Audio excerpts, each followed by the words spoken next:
Good morning, everyone. Namaste. So, this may prove to be a funny one. I was asked today to talk a little bit about Ayurveda and Halloween. So, that's an interesting intersection. and, uh, and I will, from the beginning, just share that this is simply the reflections that arrive here. I am not a representative for Ayurveda, although Rasa Ayurveda, I hope, is doing a good job in sharing the gift of the Vedic sciences and of Ayurveda that's truly benefiting so many. So let's touch into this a little bit. Today is October 30th, so the day before what we call Halloween here in North America and in the UK as well. That's especially where it's practiced, and somewhat in Europe as well. Funny enough, today I would say that Halloween, most of us don't question its meaning. It's quite secular, and the way in which it's practiced is that kids dress up in whatever costume they feel they're inspired to wear. So like a collective costume party on the streets, and they go from door to door asking for treats, or they don't even really need to ask because we already have the treats ready for them. So they ring the doorbell or knock on the door and they get some candy. And it's a fun evening for a lot of children to get a whole heap of sugared up candy. So that's what, and to have some fun in their costume. So that's really what the evening of October 31st is. For those of you who have any awareness of the history of Halloween, and I am not a scholar on this, but just from some gentle understandings of Halloween, it was really coming from a more Celtic tradition. So November 1st in the Celtic tradition and the Celtic calendar, and sort of more with pagan harvest festivals and the movements of the seasons, was considered in many ways to be a new year, or the flowing forth of a shift in the seasonalities, in the conclusion of summer and of early autumn into what will now be late autumn and winter. So sort of this division of the timings. And so in that way, because it was considered to be a time of what we might call in the Vedic tradition a sandhi, like a time of gap or a space between. Interestingly, the Celtics had the same belief that we find in the Vedic tradition, which is that in these gaps, and sandhi even also, or sandhya, also refers to dusk time, that this time is a time when other energies, sort of unfinished energies, or energies in limbo, or entities in limbo also, can become more prevalent in this gap, and we can become more subject to their influence. And so it was believed in the Celtic tradition that on this evening before that passing, so on Hallow's Eve, or the time before November 1st and the transition to the new year and the new season would occur, that it was powerful to dress up in costumes that were scary, and even to make offerings of food, or to make specific fire rituals and offerings that would allow there to be a warding off of spirits. And actually, I find this very powerful in its paralleling to many traditions. So I remember in living in Thailand, there were also certain practices that were done, like spirit homes or tiny spirit dwellings that were placed at the entrance of a property or at the entrance of a home, that were really specific offerings that were given to any spirits that might be sort of lingering or moving around the space of that home, so that they would be appeased and they wouldn't bother the home nor the inhabitants there.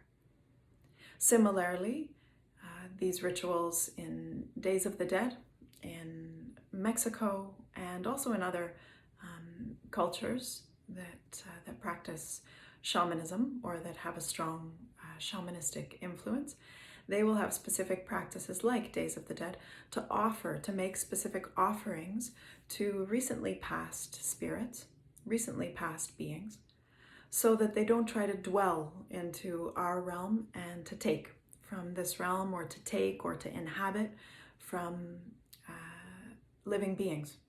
And so things will be offered, the favorite things of those ones who may have been passed. It's an honoring, both an honoring of those who have passed, a recognition and an intimacy with death and passing, but also a recognition that sometimes there can literally be hungry ghosts, that there can be energies or spirits that are hungry to be filled up, that they have unfulfilled karma, we could say, to some degree in this plane, and that they are looking to fill themselves up in some way through the worldly plane.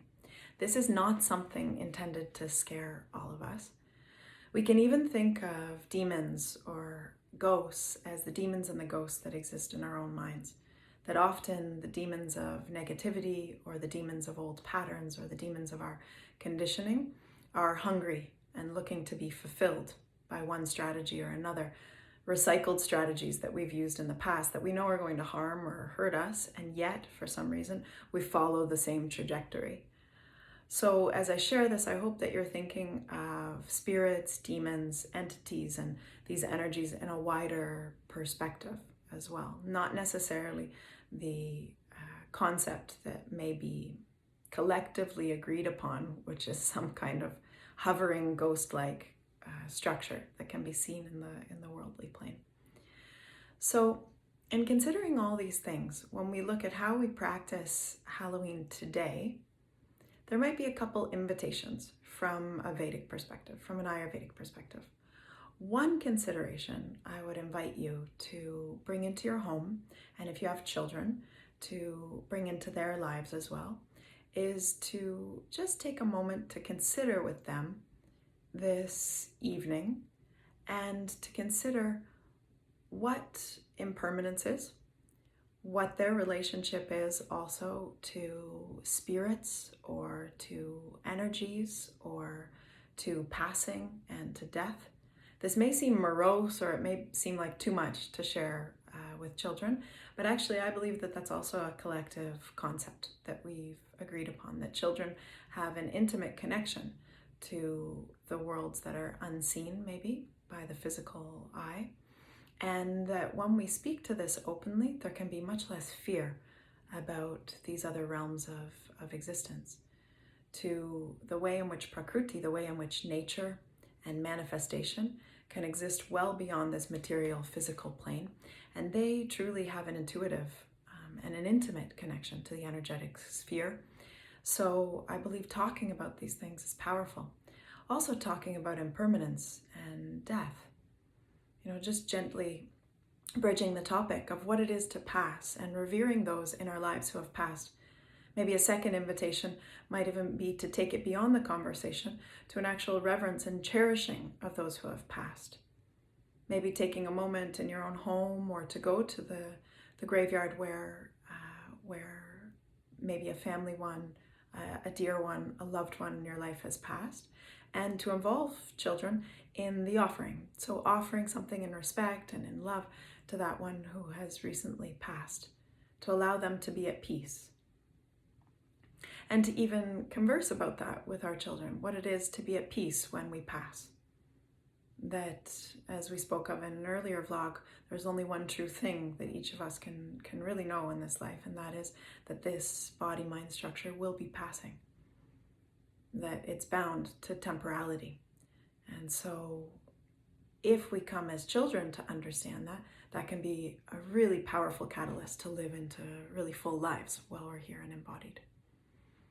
So these may seem like big invitations for Halloween, but if it really is based upon a tradition that was considering these things, it still lives somewhere in the dust that we experience on this day. And so recognizing it and acknowledging it is can be very powerful for us and also for our children. And a third invitation from a more Ayurvedic perspective today would be that I would invite you to consider what kinds of sweets you hand out. Appeasing those who may be haunting our space, including those who may be knocking on our doors, not that they're haunting, but that they're visitors by, with sweets is a beautiful gift according to Ayurveda, because the sweet taste, the rasa of sweet, actually is the most nourishing of all tastes. It gives the most vitality, gives the most vigor, it gives the most earth also, and so it can really be a taste that builds and nourishes. And so it nourishes not only the person it's given to, but it also nourishes the relationship between us. And so I know that a lot of us have probably purchased our candy and our chocolate and all those kinds of things for tomorrow evening. But I might invite you to also give something else that's sweet. So you might choose a healthier option that you offer, but you also might choose to give the sweet taste in a different way besides candy. And maybe you still give the chocolate or whatever it is, because I know there'll be a lot of expecting visitors. But another invitation might be that you offer something else sweet, like a little affirmation. So for tomorrow evening, I will be, along with giving some wholesome goodies to our trick-or-treaters, I will also be giving little affirmations to remind each one of these children how amazing they are. There is a specialness to this time, this Sunday, this gap, as they transition into this next season that starts to get colder, darker, damper. For all of us, this can be a season that feels a little heavier, that can feel a little bit downward in its movements, that can activate, if it's there within us, a sense of a little bit of depression or a lot of depression. And so even for children, they're subject to this transitionary time. And so receiving a sweet affirmation at this time can be very powerful. So something that might say, you're a beautiful being on this earth. You're an amazing child. May you fulfill all your dreams in this life, whatever it is that you feel inspired to offer. And I'm sure you'll not only surprise these kids when they're going through their bags and their pillowcases and whatever they've filled with their treats, but I'm sure it will also be a treat for some parents to read these sweet affirmations. And another way that we can offer sweet is through kindness, through metta.